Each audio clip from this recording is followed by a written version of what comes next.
अस्सलामुअलैकुम। देखिए ग़ुलाम रसूल बलियावी ने कितना प्यारा बयान दिया है। उनके एक एक बात सुनने के लायक है। किस तरीके से उन्होंने एक एक बात चुन चुन कर कही है। जो नफरती लोग हैं उनकी बातें सुनकर घबरा जाएंगे। और कितना प्यारा बयान देते हुए ग़ुलाम रसूल बलियावी ने कहा कि हमारी मस्जिदों के अंदर शिवलिंग तलाश कर रहे हो। हमारी मस्जिदें आज की नहीं हैं, ये पुरानी हैं। उनकी एक एक बात चुनी हुई है, बड़ी प्यारी बातें हैं। आप गुलाम रसूल बलियावी की बातें गौर से सुनिए और इस वीडियो को अपने दोस्तों और साथियों में ज़्यादा से ज़्यादा शेयर कीजिए, लाइक कीजिए ताकि ज़्यादा लोगों तक पहुँचे। इस वीडियो को पूरा सुनिए, इंशाअल्लाह आपकी समझ में आ जाएगा गुलाम रसूल बलियावी का बयान। सुनिए वीडियो को पूरा। इस वक्त बड़ी खुशी मना रहे हैं कि सत्ता का बुलडोजर अजमेर तक जाएगा। बलिया भी कह रहा है उस गलतफहमी में मत रहो, अब तो सही जगह हाथ डाल दिए हो। अब तक दीवारों से टकरा रहे थे, अब मौला अली के बेटे से पंगा पड़ गया। और बलिया भी कहता है मत मेरे होठ पर उंगलियां रखो वरना मैं वो पोल खोल दूंगा कि मेरी मस्जिदों के बुनियाद के नीचे शिवलिंग ढूंढने वालों, अगर मैंने ढूंढना शुरू कर दिया तो दूर दूर तक तुम भारत में कहीं नजर नहीं आओगे। पूछना चाहता हूं, अगर तुम ये कहते हो कि सबसे पुराने तुम हो तो बता दो जरा कि जब इतने पुराने तुम हो तो फिर हमारी मस्जिदों में तुम्हारे लोग पनाह क्यों लिए हुए थे? बच्चों से पनाह क्यों लिए हुए थे? इसलिए एक मस्जिद तो चली गई, बाबरी मस्जिद। भारत में अब कोई दूसरी बाबरी मस्जिद बनाने की गलती करेगा तो याद रखो बलिया भी हुकूमत से लेकर उन गुंडों को भी कह रहा है अब तक तारीख में एक करबला पड़ा गया था, भारत के हर गली में करबला नजर आएगा। सुभान अल्लाह, सुभान अल्लाह।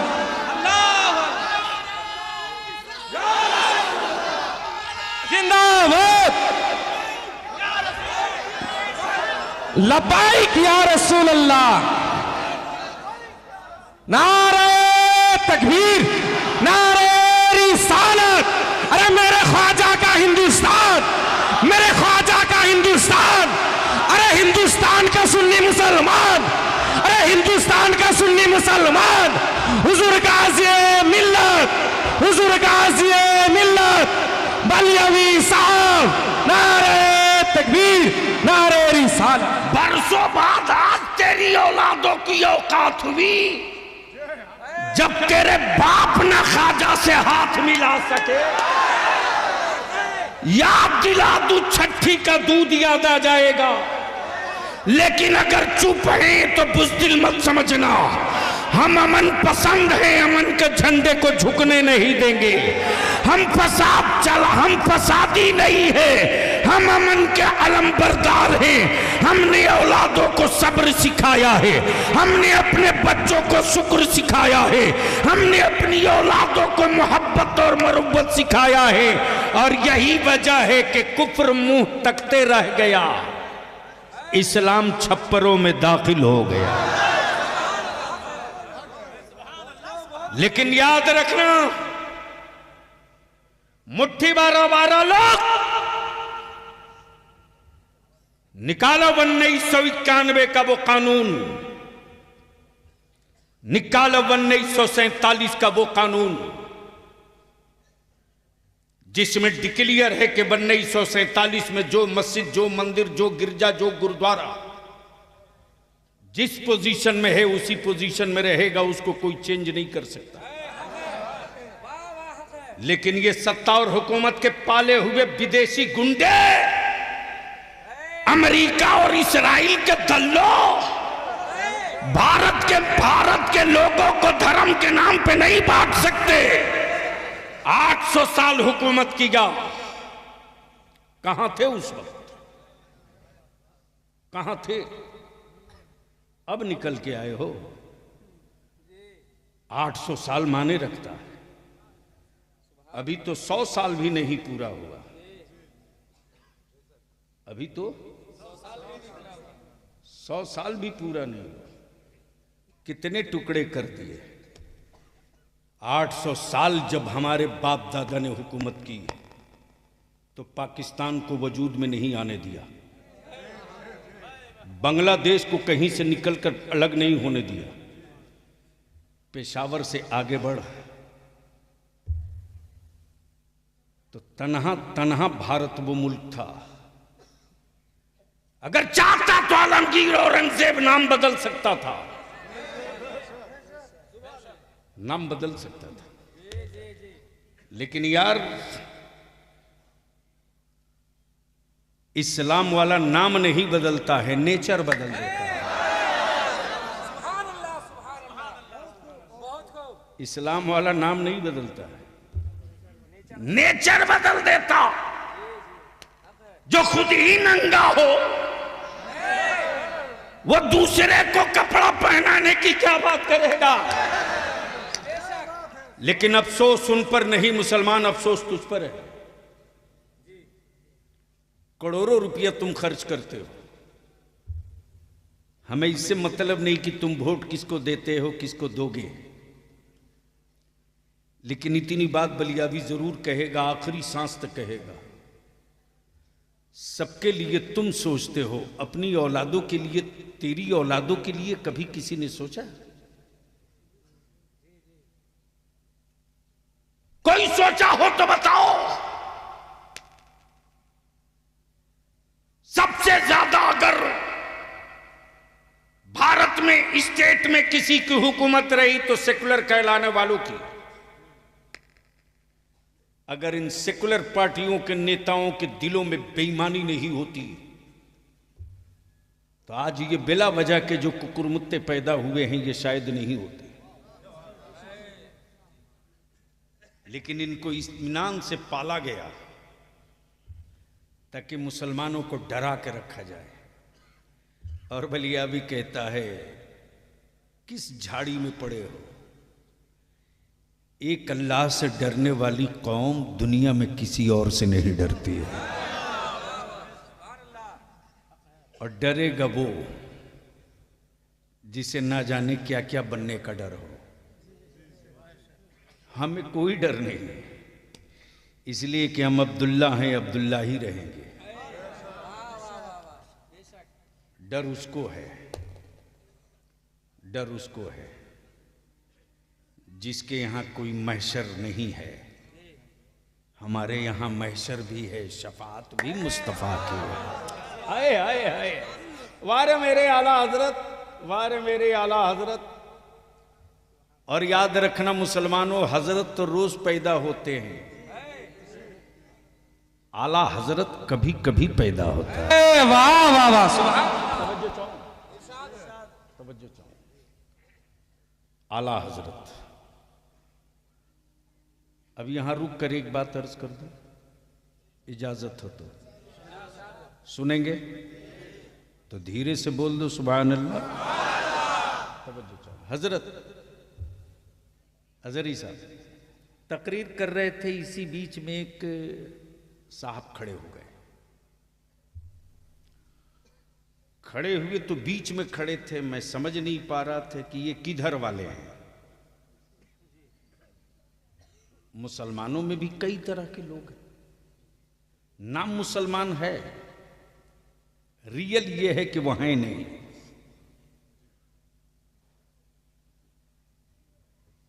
तो मैंने कहा बड़े साहब जरा बाहर निकल आइए।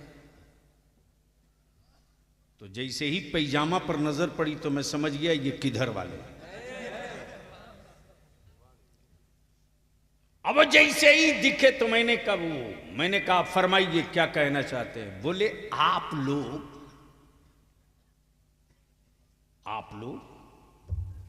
सिर्फ एक ही रसूल की बात करते हैं। नबी तो बहुत थे, रसूल बहुत थे, किताबी बहुत थे, सहीफे बहुत थे, लेकिन महफिल कोई भी हो, बात एक ही नबी की। मैंने कहा बात तो बिल्कुल पते की है। मैंने कहा आप उम्मत किसकी है?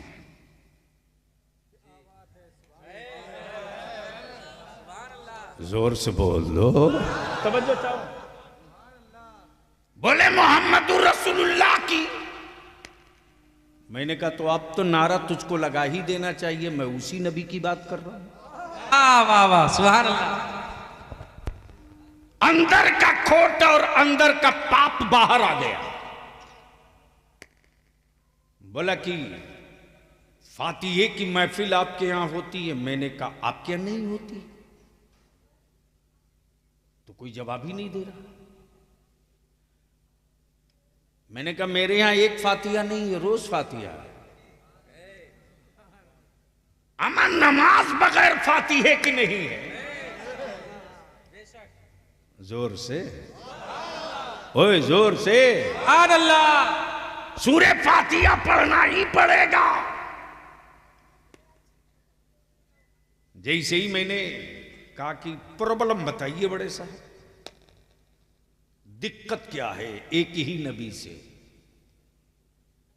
हमारा अकीदा और ईमान यही है कि वो अव्वल भी है आखिर भी है।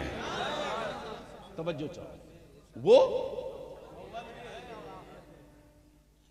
बकिया जितने हैं सब बीच के, वो अव्वल भी है आखिर भी है, वो इब्तिदा भी है, वो इंतहा भी है। तवज्जो चाहूंगा ले लिए।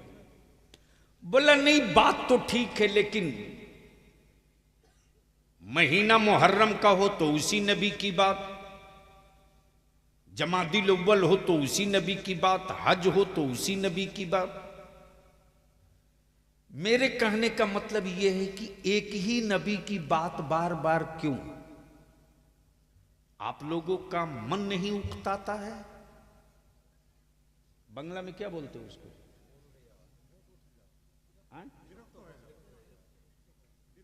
विरक्तो।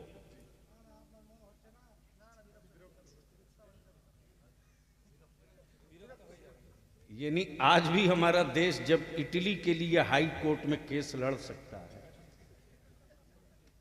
नहीं मालूम है तो सुन लीजिए आप लोग। रसगुल्ला का मुकदमा कोर्ट पहुंचा हुआ है। बंगाल वाला बोलता है रसगुल्ला हमारा है, तो उड़ीसा वाला बोलता है नहीं बाबा ये हमारा है। अब सोच सकते हैं तो बिहार वाला क्यों पीछे रहे? वो भी बोल दिया लिट्टी पर भी लड़ाई होगी।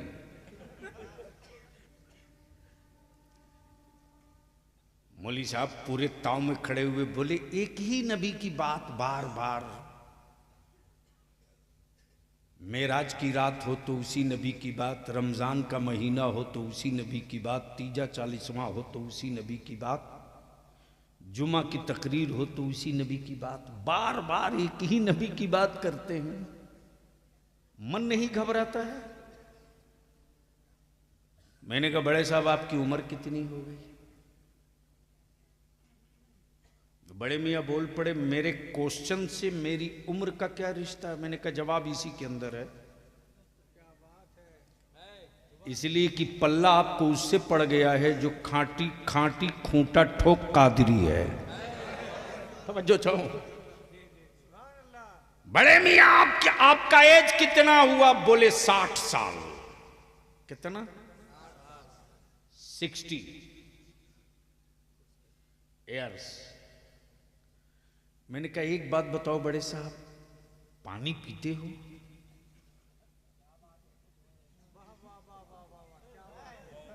समझ में आया हो तो बोलिए। जल खाता है?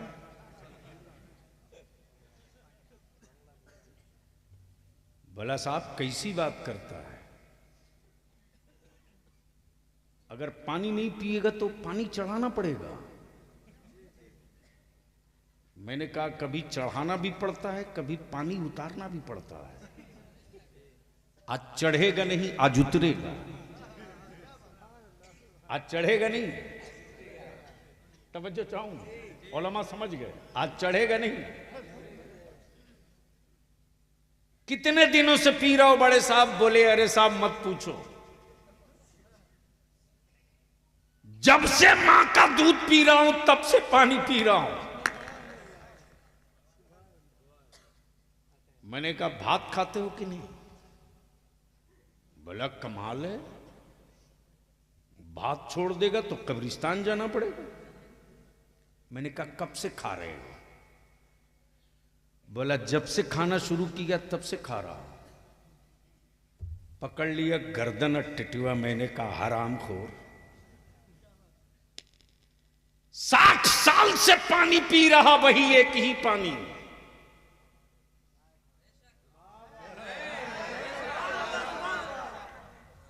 एक दिन के लिए बदल के दिखा। एक ही चावल का भात खाते हो गए 60 साल। 24 घंटे के लिए प्लास्टिक वाला ट्राई करके देख। मौली साहब झुंझला के बोल पड़ा, ये रोटी चावल पानी मेरी जिंदगी की बुनियाद है। रोटी चावल पानी छोड़ दूंगा, मर जाऊंगा।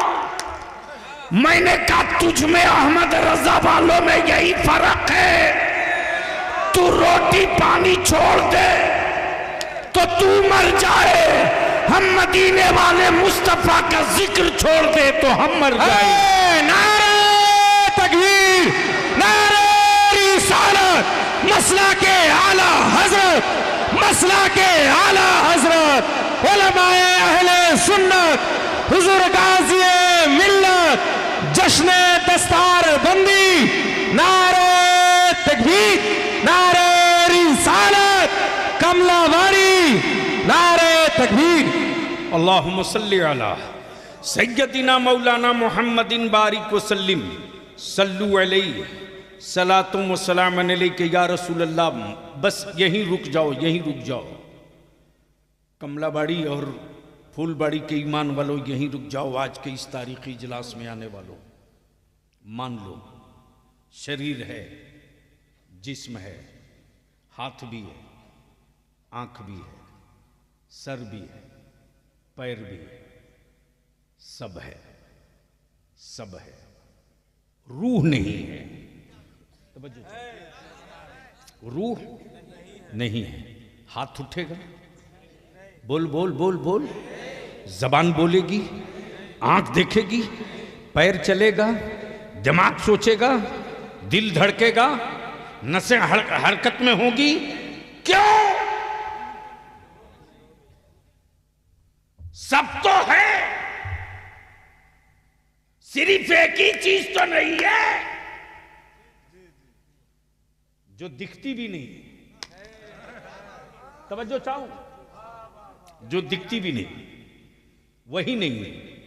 हाथ है दिख रहा, पैर है दिख रहा, सर है दिख रहा, आंखें हैं दिख रही, जबान है दिख रही, रूह दिख नहीं रही, लेकिन है नहीं, है नहीं। बोलोगे तो बोल दूंगा।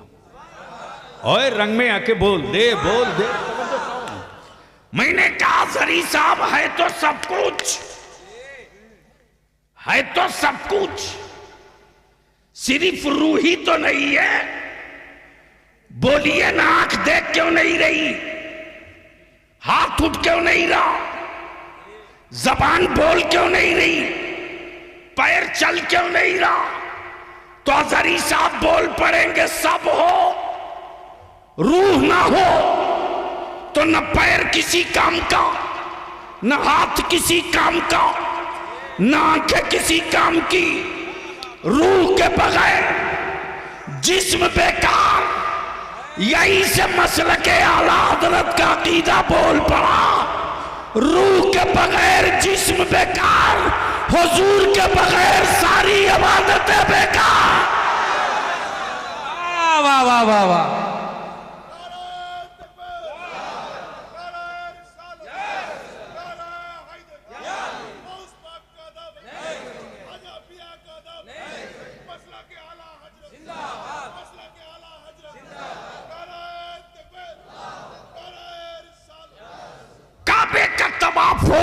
और मुस्तफ़ा ना हो, काबे का तवाफ हो और नबी ना हो, रुकू और सजदा हो और मुस्तफ़ा ना हो, ज़कात की अदायगी हो और नबी का तसव्वुर ना हो, रुकू और क़याम हो, मुस्तफ़ा का तसव्वुर ना हो, तो ऐसे ही है जिस तरह रूह के बगैर जिस्म किसी काम के नहीं, उसी तरह हुजूर के बगैर इबादत भी किसी काम के नहीं।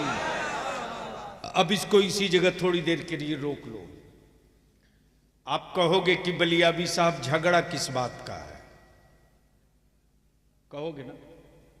अरे बोलो ना, जोर से बोलो, जोर से बोलो।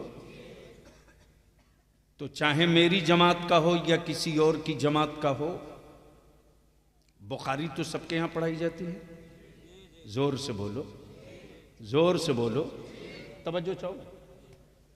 लेकिन पता नहीं उनके यहाँ कौन वाली पढ़ाई जाती है, हमारे यहाँ तो वो पढ़ाई जाती है जो मेरे मुस्तफ़ा अलैहिस्सलाम के अल्फाज पाक हैं।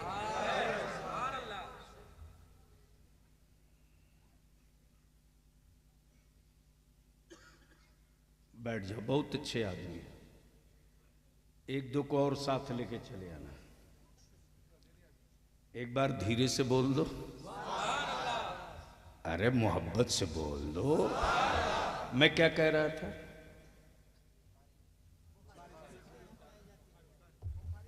हाय हाय हाय हाय, वाह वाह वाह वाह। कसम खुदा की लफ्ज़ बुखारी का तसव्वुर आते ही इल्म वाला इतराने लगता है। तवज्जो चाहो। अब एक साहब पैजामा उठा उठा के भाषण दे रहे थे, हम अहले हदीस हैं, हम अहले हदीस हैं, हम अहले हदीस हैं। मैंने कहा हदीस में दिखाओ कहां लिखा है अहले हदीस। अजहरी साहब, आप तो जामे अजहर, वहां सारी स्याहे सित्ता आपने पढ़ ली, अहले हदीस कहीं हदीस में है? सिर्फ हदीस है, अहले हदीस नहीं। सोन ईमान वाला, झगड़ा चादर का नहीं, झगड़ा उर्स का नहीं, झगड़ा नियाज फातिया का नहीं। ओ मर्जी तेरी, बाप तेरा, मरा फातिहा पढ़ मत पढ़। और अगर इतने ही कलेजे में दम है, अगर सवाब नहीं पहुंचता है तो मस्जिदों की तामीर के वक्त चंदा मांगते वक्त ये क्यों कहते हो कि गिट्टी दे दो सवाब क़यामत तक मिलेगा? तवज्जो चाहो। सीमेंट दे दो, सवाब क़यामत तक मिलेगा, दे दो। हमारा यार ये पहाड़ों की गूंगी गिट्टियां, ये ना जाने किसके कारखाने का बना हुआ छड़, ये पत्थरों का पिसा हुआ पाउडर सीमेंट, ये बेजान पत्थर, सवाब क़यामत तक। बोल यार, बोल यार, हाय हाय हाय। इसलिए ये इल्जाम मत लगा, हाँ खम ठोक के बलियाबी कहेगा सिराज अखी मेरे यहां पैदा हुआ तो हम उर्स नहीं करेंगे तो कौन करेगा? अलावल हक पंडवी मेरे यहां पैदा हुआ तो हम फातिया नहीं पढ़ेंगे तो कौन पढ़ेगा? नारा भी लगाया तो ऐसा डर के लगाओ, ठोक करके यार, अभी तो नारे की जरूरत है।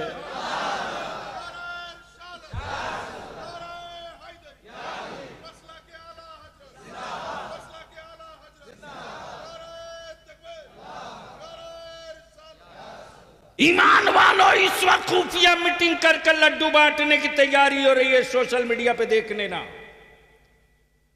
यहूदियों है नारे तकबीर, नारे रिसालत, दोनों हाथों को उठाए, लब्बाइक या रसूल अल्लाह, लब्बाइक या रसूल अल्लाह, लब्बाइक या रसूल अल्लाह, लब्बाइक या रसूल अल्लाह, लब्बाइक या रसूल अल्लाह।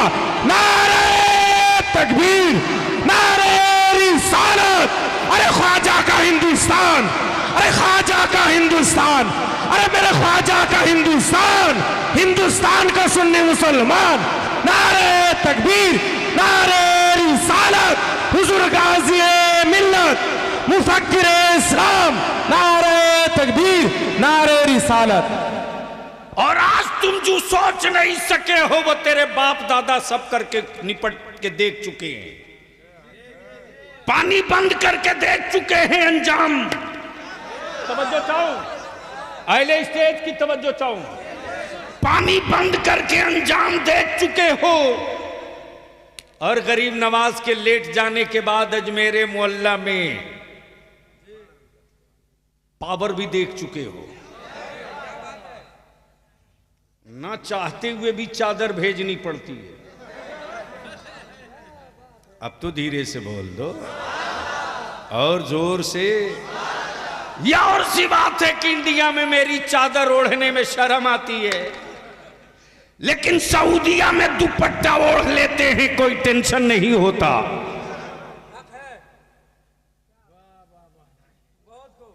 अगर समझ गए हो तो बोल दो। तवज्जो चाहूं, दिल लगाओ। बाकी जिंदा और सलामत और बाहर रह गए, इसलिए कि इस वक्त कई सूबों की हुकूमत हम पर मेहरबान है। हम भी प्री प्लान तैयार हैं। इधर आप प्यारे हुनर आजमाए तो तीर आजमा, हम जिगर आजमाए। देखता हूं कितने मुकदमे लिखते हो, लिख जाओ। फाइनल टच हम ही देंगे। तवज्जो चाहो, दिल लगाओ। तो झगड़ा न चादर का, न उर्स का, न संदल का, न गागर का, फिर है किसका? सवाल सवाल। जैसे ही फूलबाड़ी इकट्ठा हुआ,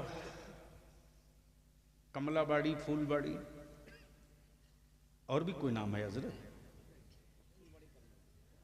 यानी दोनों मिलाकर एक है, एक है।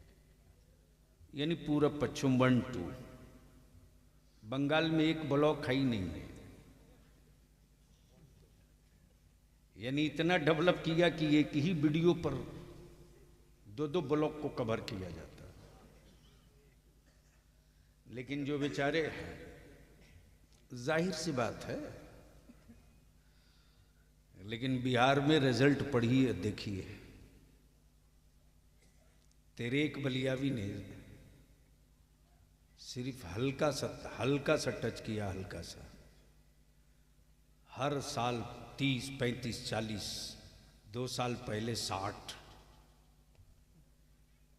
BDO, CO, additional collector, DSP, दारोगा हर साल पैदा होते। इसलिए कि बलियावी ने बिहार में गर्दन पकड़ाया नहीं है, नस पकड़ रखा है। मैंने तो कई बार कोशिश की, और फिर आज मैं अपने उलमा से अपील करूंगा। मुत्तकीम साहब हैं कि चले गए हैं? दारुल उलूम के जो कमेटी वाले हैं, वो जो सामाजिक और वेलफेयर के लोग हो, वो सब लोग सर जोड़ के बैठो। मुसलमान सिर्फ 2 काम कर दे 5 साल के लिए, 2 काम। अपनी कमाई हुई दौलत की सही ज़कात निकाल दे और निकाह को सस्ता कर दे, और इसी पैसे को बचाकर अपनी औलादों को पढ़ा दे। 6ठे साल में हुकूमत से भीख नहीं मांगनी पड़ेगी। तेरी औलादे छाती पर चढ़ करके अपना हिस्सा ले लेंगे। लेकिन यह कहने में बलियावी को बड़ा दर्द होता है रे, बहुत दर्द होता। जब मुंबई जाता हूं तो हमारे बच्चे सिर्फ एक काम करते हैं, मकानों में इंटीरियर का, मकानों में इंटीरियर का। 30 मंजिला 20 मंजिला बिल्डिंगों पर रस्सा पकड़ के लटक कर हमारे बच्चे अपनी जिंदगी को रोज दांव पे लगाते। हुकूमत में बैठे लोगों को शर्म नहीं आती, इसलिए कि वो जान रहे हैं कि मुसलमान तो विकलांग हो चुका, जाएगा कहां। लेबर बनकर अब अपनी नस्लों को मत जिंदा रखो। मजदूर बनने के लिए तुम पैदा नहीं हुए थे, हुकूमत करने के लिए तुम जन्म लिए थे। हुक्मरान कौम आज मजदूर बन गई और हमने बनाया, गैरों ने नहीं। सिर्फ फजूल खर्ची को बचा दो, 5 साल के बाद तेरी नस्लों को चेंज होने से कोई माई का लाल रोक नहीं सकता। हमने मास्टर मुकीमुर रहमान साहब से मैंने कहा, एक्स MLA साहब से, कि एक ऐसा स्कूल हो जनाब, मुत्तकीम साहब से, उनके सेक्रेटरी से भी, सबसे मैंने कहा एक ऐसा मदरसा हमारा हो जहां दीनियात के साथ साथ हम साइंस भी, मेडिकल भी CBSE पैटर्न पर लेकर चले, ताकि जो बच्चा KG से लेकर के आलमियत तक पहुंचे या हिफ्ज तक पहुंचे, वो गुंगा पैदा ना हो।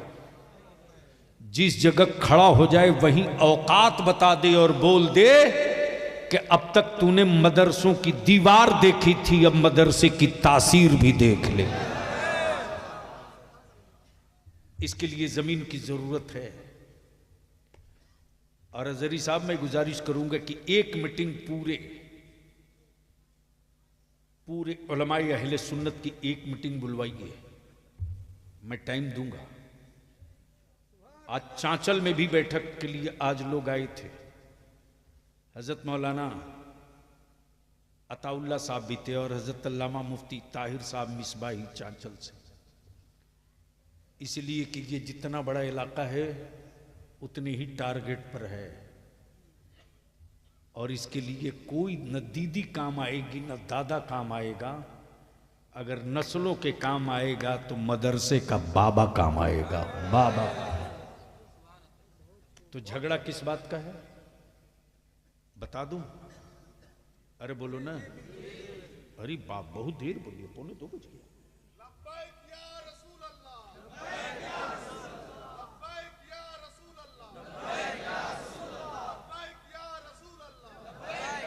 बस आखिरी हिस्सा गुफ्तगू का है, न चादर का, न उर्स का, न संदल का, न फातिये का, न नियाज का। मर्जी आपकी, बाप आपका, फातिया पढ़ो मत पढ़ो, मां आपकी गुजर गई, नियाज करो मत करो। और ये फातिया, नियाज, चादर, न उर्स, न फर्ज है न वाजिब है, क्लियर। और झगड़ा इसका नहीं है। झगड़ा है किसका, उसको हल्का करके समझा दो। कारी साहब, जैसे ही मैं यहां हाजिर हुआ तो देखा कि फूलबाड़ी कमलाबाड़ी के चौराहे पर एक बहुत बड़ा ड्राम रखा है। ड्राम समझते? ड्राम में क्या रखते? घी, तेल, चावल, आटा, पानी। देखा कि 4-5 ड्राम रखा हुआ है, लाल कपड़े से ढका है, कोई हरे कपड़े से ढका है, कोई वाइट कपड़े से ढका है। जैसे ही करीब पहुंचा मैंने कहा, हजरत ये है क्या? बोले कपड़ा हटा के पढ़ लो क्या लिखा है। अजहरी साहब, जैसे ही कपड़ा हटाया तो शानदार खुशबू केवड़े की। जब झांक के देखा तो कुछ सफेद कुछ लाल, और थोड़ा करीब से देखा तो काजू भी, किशमिश भी, अखरोट भी, बादाम भी, पिस्ता भी। मैंने कहा इसमें तो बहुत कुछ पड़ा है। बोले जो जो पड़ा है नीचे लिखा हुआ है। अब पढ़ना शुरू किया तो ऊपर से शुरू है। इसमें दूध भी है, शहद भी है, अखरोट भी है, काजू भी है, पिस्ता भी है, बादाम भी है, और नीचे में लिखा हुआ है कि 2 बूंद पेशाब भी।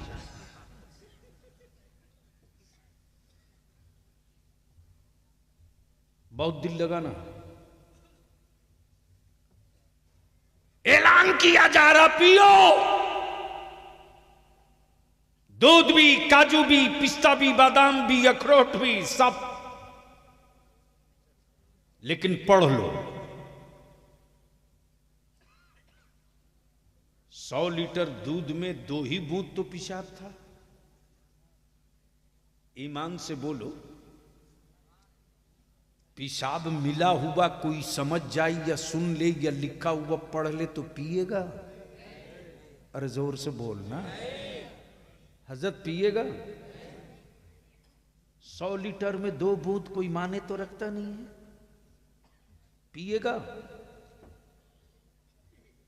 1000 लीटर दूध में 2 ही कतरा तो पेशाब है, पिएगा? डर क्यों रहे हो? क्लियर बोलो, पिएगा? क्यों? इसलिए कि 2 बूंद नापाक है। अमा हर इबादत हो, फर्ज भी हो, वाजिब भी हो, सुन्नत भी हो, रोजा भी हो, हज भी हो, ज़कात भी हो, सब हो, मेरे आका करीम की तौहीन की सिर्फ 1 बूंद हो। तो जिस तरह 100-200 लीटर दूध 2 कतरा पेशाब की बुनियाद पर किसी के काम का नहीं, उसी तरह पूरी जिंदगी की इबादत मेरे आका करीम की सिर्फ तौहीन का तसव्वुर सोच लेने के बाद किसी काम का नहीं। अब उठाओ बुखारी शरीफ, खोलो मिशकातुल मसाबी, उठाओ। क्या हो गया? नहीं, कोई प्रॉब्लम हो तो बताओ ना, कंफ्यूजन नहीं रहने दूंगा, क्लियर कर दूंगा। तवज्जो चाहो, मिशकात शरीफ, बुखारी शरीफ, तिरमिजी शरीफ। अमा यार यहां तक है कि मेरे आका करीम सल्लल्लाहु अलैहि वसल्लम की जूतिए पाक को अगर कोई जुतवा कह दिया ना, मेरे आका करीम की जूतिए पाक को कोई जुतवा कह दिया माज़अल्लाह, तो इस्लाम से खारिज।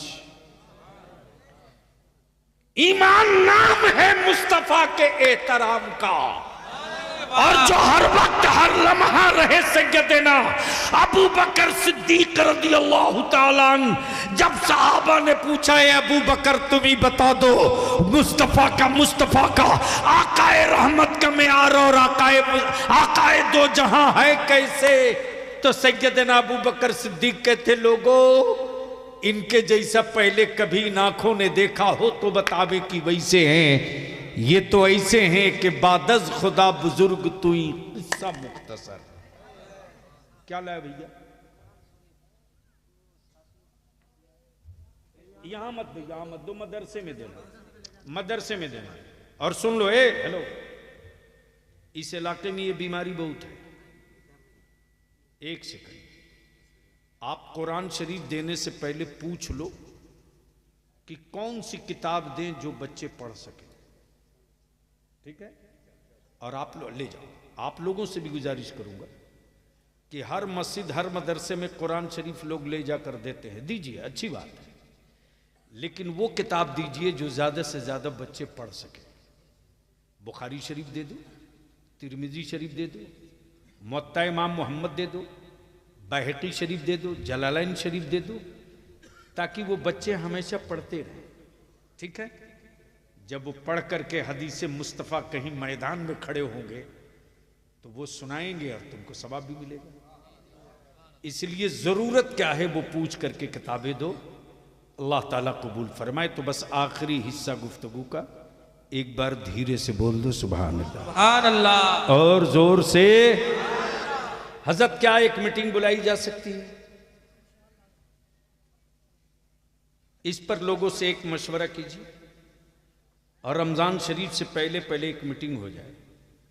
और एक मर्तबा अहले सुन्नत के लोग, अब तक तो पार्टियों का झंडा लिख ले हो ना मुसलमान, एक बार मेरे रसूल की इज्जत का झंडा लेकर निकल जाओ। देख क्या इनकलाब आएगा। और देखना है तो बिहार में चल के देख, झारखंड में चल के देख। हमारे उलमा जब निकल गए सड़कों पर तो हुक्मरानों को कहना पड़ा, हर जगह अंग्रेजी बोल सकते हो, बिहार में बोलोगे तो होंठों को रफू कर दूंगा।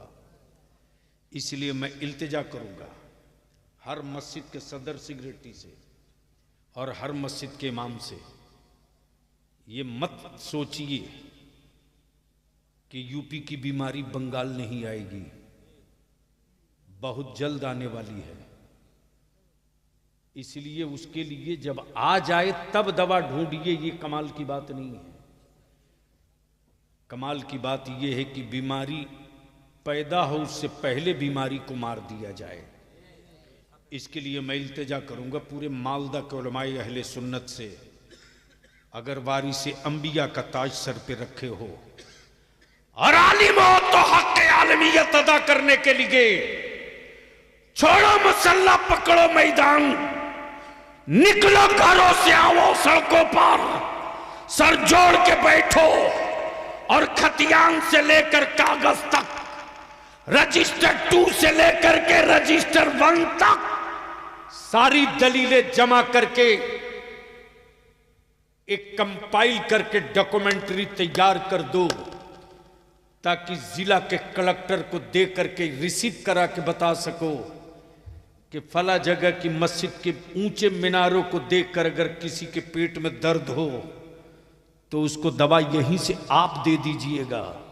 वरना अगर मेरे दरवाजे पर आया कि हम खोद के देखेंगे तो मस्जिद के मीनार के जमीन की तो खुदाई बाद में होगी, आने वालों का क्या क्या होगा इसका फैसला आप खुद। वाह वाह। इसके लिए सर जोड़ करके क्या बैठोगे आप बुलाया जाए तो? ओए जोर से बोलो, बैठोगे बुलाया जाए तो? निकलोगे अपने घरों से बुलाया जाए तो? इसलिए अजहरी साहब आपसे बड़ा भरोसा और बड़ी उम्मीद है। खुद को जीने के लिए जिंदा रहना ये कमाल नहीं है, मेरे मरने के बाद मेरा जनाजा धूम से निकले ये जिंदगी का कमाल है। वाह वाह वाह वाह। इसलिए कि वो जनाजा ही नहीं यार जिसके गुजरने के बाद गलियां ना वीरान हो जाएं। जनाजा तो वो है कि आशिक का जनाजा है, जरा धूम से निकले। इसलिए कि मेरे आका करीम अलैहिस्सलाम ने जो मजहब दिया वो इस्लाम है। जो मजहब दिया और इस्लाम जिससे पहचाना जाता है वो मुसलमान है। और मुसलमान वो है जो सूद नहीं खाता है। मुसलमान वो है, जोर से बोलो, यहां धीरे क्यों बोल रहे हो, कुछ गड़बड़ तो नहीं है? हजरत एक बार बड़ा बवाल हो गया, जगह का नाम नहीं बताऊंगा, शिकवा हो जाएगा, है बंगाली। कई फॉर्च्यूनर लेके पहुंच गया। मैं पूछा यार इतने दुबले पत्ता मौलवी के लिए इतना फॉर्च्यूनर? एमपी रहे तो भाड़े की गाड़ी से चले, ये फॉर्च्यूनर लेके 4-4, 5-5 क्यों आया? तो एक मौलाना थे, बोले हमारे इलाके का सबसे बड़ा आदमी है। मैंने कहा होगा यार, इससे मेरे को क्या मतलब, जरूर गलत कारोबार करता होगा।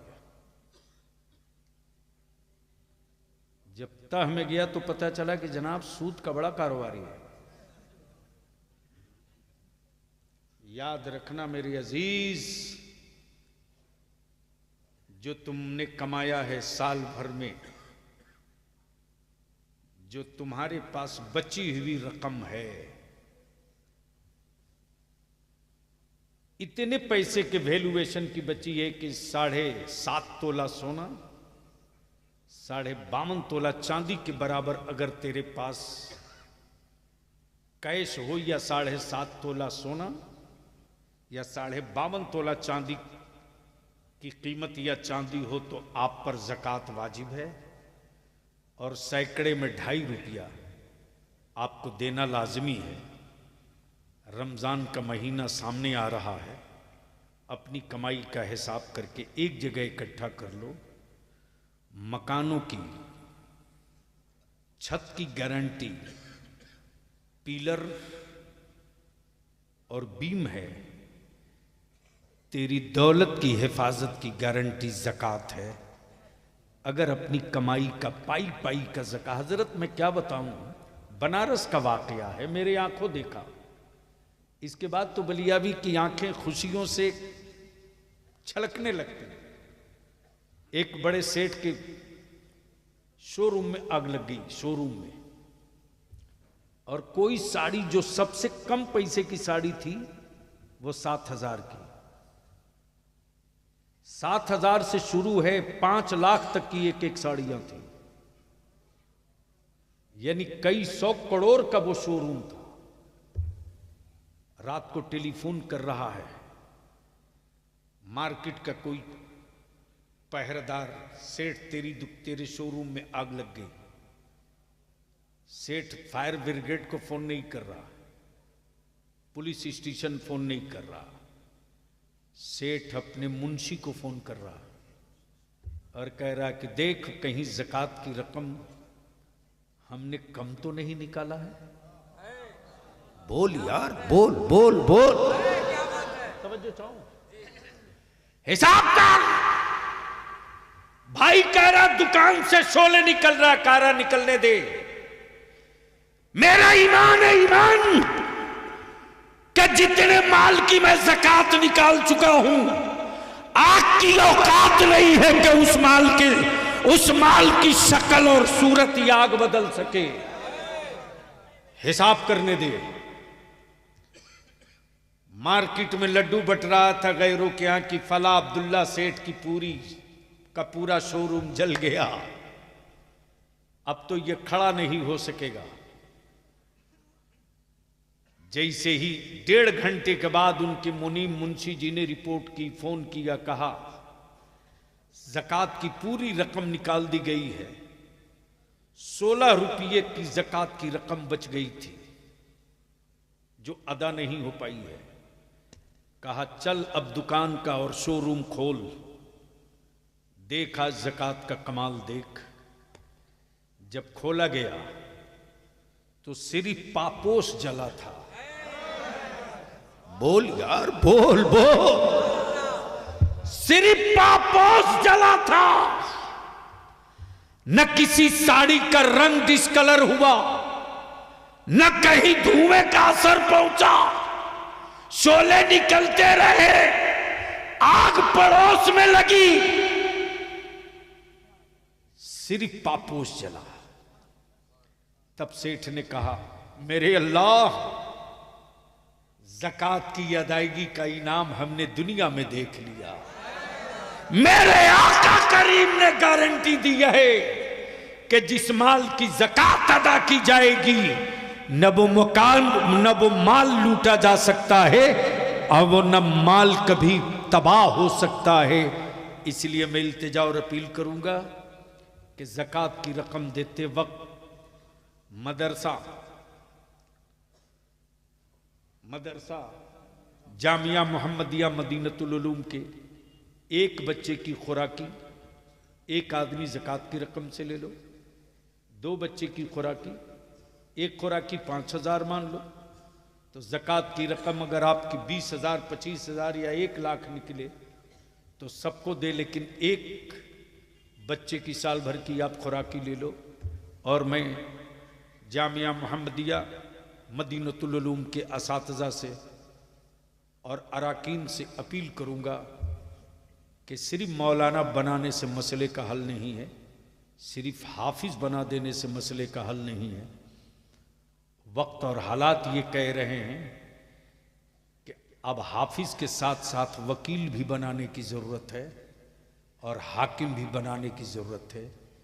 इसलिए कुरान हदीस तफसीर के साथ साथ हम कम उम्र के बच्चों को उस लाइन पर चढ़ा दें कि हमारे बच्चे हाफिज कुरान भी हों और डॉक्टर इंजीनियर भी बने, वकील एडवोकेट भी बने, स्टेट सर्विस कमीशन में भी जाएं, इसलिए कि मस्जिदों के मेहराब पर खड़ा होकर आलिम मुसल्ला बचा लेगा।